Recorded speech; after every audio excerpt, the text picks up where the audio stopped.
I embarked on a quest to discover which online money-making methods are truly effective, testing 7 popular strategies over the span of 30 days.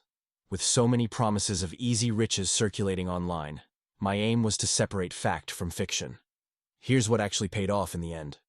My first venture was into freelance writing. I signed up on several platforms, offering my skills to the highest bidder. Initially, the competition was fierce, and the projects were small.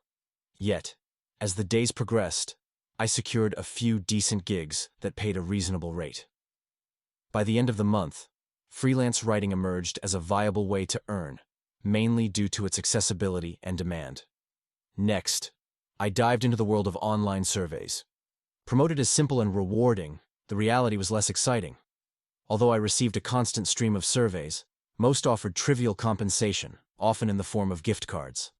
The cumulative efforts did result in a modest sum, but it was clear that surveys were not a path to substantial income. Then came dropshipping, a method requiring more initial setup and investment. Setting up an online store took time, and navigating supplier partnerships added complexity. Sales trickled in, but not without significant promotional efforts. While a few products proved profitable, the razor-thin margins and competition cautioned that dropshipping might be more suited for those willing to commit long-term. The fourth method I tried was affiliate marketing.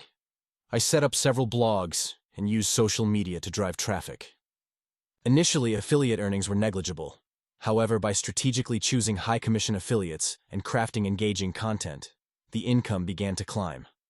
While not immediate, affiliate marketing showed potential for ongoing passive income if nurtured.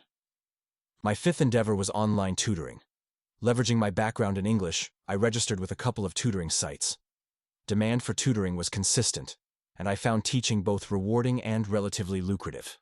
The flexibility and decent hourly rates made this a standout option, particularly for those with expertise in in-demand subjects. Venturing into the world of reselling, I tried buying products from thrift stores and reselling them online at a markup. This approach required a keen eye for valuable items and was labor-intensive. However, the occasional find generated significant profit, leading to a few noteworthy successes over the month. While not consistent, reselling offered an exciting avenue for those with a knack for spotting deals. Finally, I explored content creation through YouTube and blogging. Creating videos and posts was laborious and often felt unfruitful in the short term. Yet, as my audience grew and engagement increased, monetization through ads and sponsorships became feasible. While it didn't yield immediate returns in 30 days, the potential for future earnings in content creation was promising. In conclusion, my month-long experiment revealed that although several methods do pay, most require dedication, consistency, and time to bear significant fruit. Freelance writing and online tutoring provided steady income with minimal setup. Affiliate marketing and content creation, while challenging initially, hold potential for sustainable earnings. Meanwhile, reselling and dropshipping require a strategic approach and market understanding. If you're looking to make money online, patience and persistence, combined with choosing a method that aligns with your skills and interests, is essential. The journey is different for everyone, but with the right approach, it can lead to satisfying results. Follow and turn on notifications for daily side hustle gems. Need cash flowing today? Head straight to www.kill9to5.com.